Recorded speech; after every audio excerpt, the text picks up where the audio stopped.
Information about a deadly Uptown Charlotte shooting. It happened Sunday morning. Sean Cannon and Damian Evans have been arrested in connection with it. However, neither are charged with the actual shooting. Yeah, according to this affidavit, video surveillance shows a third person fire the shots and get into the same car as Cannon and Evans. Police say they stopped the car and saw Cannon in the driver's seat, Evans in the front passenger seat of that car. The affidavit states Cannon drove off and led police on a chase. The car was later found abandoned. Inside, police say they found a gun that was reported stolen last month. Meanwhile, Cannon and Evans both in court this afternoon. WBTV's Rachel Richardson was there and explains what happened.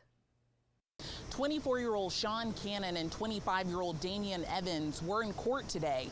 Today, Cannon received a $3 million bond while Evans was denied bond. The judge said that because of both of their criminal history and the seriousness of the pending charges, he believed that they would both be a danger to the community.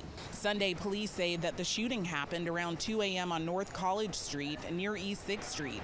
Police responded to reports of shots being fired, and when they arrived, they found one person with a gunshot wound. Medic says that the person died at the scene.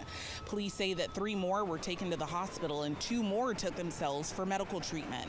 Cannon is charged with possession of a firearm by a felon, possession of a stolen firearm, fleeing or eluding arrest, and accessory after the fact of a felony.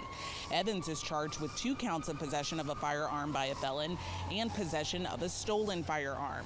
The 2 will appear in court again on August 5th. In Charlotte, Rachel Richardson, WBTV, on your side. Rachel, thank you. We'll be on your side as this investigation unfolds. Make sure to have the WBTV app so you can get the first alert to any new developments. Just scan this QR code on your screen to download it.